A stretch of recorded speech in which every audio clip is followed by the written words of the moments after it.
you talk with a lot of people, both Africans and non-Africans. No, so from what you gather around you, the information, what do you think is actually the reason behind this resentment of why there is not this direct free flow of information? It's it's deep. It goes deeper than a scratch of the surface, and a lot of this stuff is actually not just stuff we're saying. It's embedded in individuals. There's a lot of resentments between Africans and African Americans for a lot of several reasons. On the African side, Africans will feel like, yeah, I'm African. I'm here working hard. I've earned everything, that I have. No one gave anything to me. But then on the African American sector, there's a loss of identity for a lot of African Americans, and they're still trying to figure that out. So there's that resentment when they see that African, and it's almost like, well, you had opportunities that were handed to you, which is not so. But like I said, it goes way back deep into that. People still trying to identify who they really are. But the bottom line is the only way to solve that is to realize that regardless of whether you're African American and you can trace back your history, or you are an African that arrived here directly from Africa, that can point to your village back in Africa, we're still all Africans. Our forefathers are the same. Our lineages trail back to the same land. So, but it's a generational issue. It's an identity issue, and sometimes it's kind of like a battle of who's better. But I think it takes a lot. It takes a lot, and I've kind of known this since grade school. I've seen it, I've experienced it, but I'm kind of in the middle of both worlds, so I understand where each side is coming from. Thank you so much for that. Thank you so much for that. I really appreciate that, because this is a conversation that we tend to hold for a very long time, and we tend to dig more into it, both from the psychological, cultural, political, economic dimension, because we are the only people that are this divided, that are not able to come together, that have never been able to come together again. So of course we can understand that some of the forces that are working against us are many, but we don't need to rely on that. We need to rely on our own effort on how to be able to affect this change, because the change is for our interest. So we need to look for a way to work this across the divide and move on. Now, what I'm trying to understand now is that when you are with among your community, among the people, your similar mindset, how often does it occur, or does the argument come out on how to sort of reconnect? Of course, I'm asking you this question not because I am doubting the initiative that you have, which of course I'm going to come into just now. I mean, how often does it come into the conversation, whether you're having a coffee or having a beer, of how to connect, this connection thing, I mean, how often does this urge, this necessity to sort of try to, you know? Honestly, I am fortunate enough to where I'm actually the one that gets pulled a lot into projects or ideas. And those ideas, believe it or not, were not launched by Africans in diaspora. They were launched by African Americans who realized that, hey, I come from the motherland. I might not be able to trace my history back, but I am African. And if I want to give back, Africa is where I want to give back to.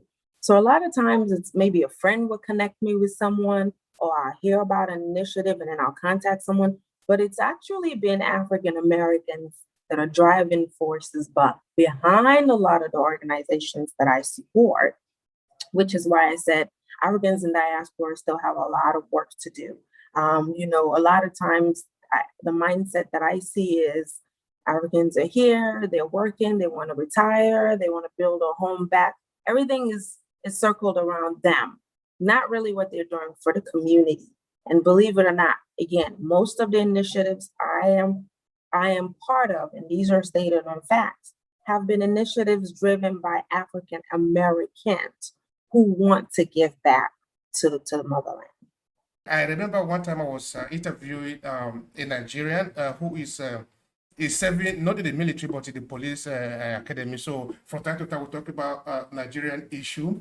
There are, of course, the conversation that I've come to understand from him, that there is this division between those who come as later immigrants, if you want to put it like that, and those who have been there for a lot of time.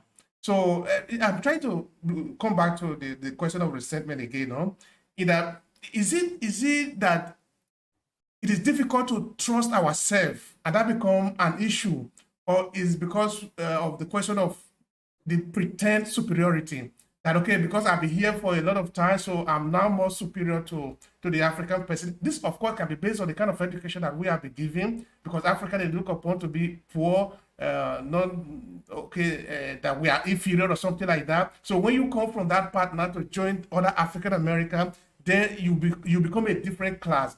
Is that where the problem is, or is because we are? I'm trying to understand that small part of it. I think it's centered around a lot of things. One, I would tell you that um, it's its history of fact will point out that where in African lands when they arrive as an immigrant is a huge factor in molding who they are overall. I repeat that. The first place that an African lands in overseas, the first community, is a huge impact in molding who they eventually become. So I think the resentment comes for, and I do understand that.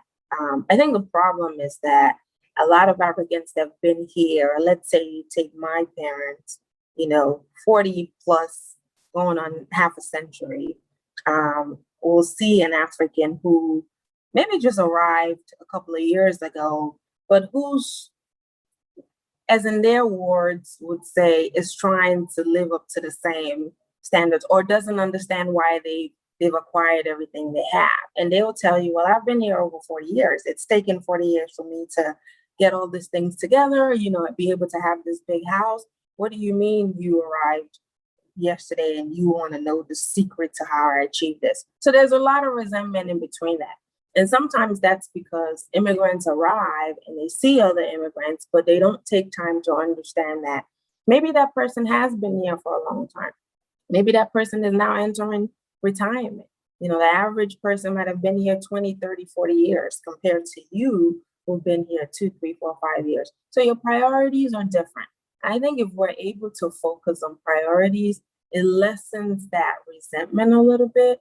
But like I said, for those who've been here longer, and I again use the case of parents of mine who you're talking over 40 years, absolutely there's always a resentment to, well, look at that guy who asked me, how come I have a house like this? What does he mean? So little frictions like that does cause there to be, I think, superiority, or for people to see themselves in that way. I don't think it's intentional. I think there are acts or things that happen that causes that.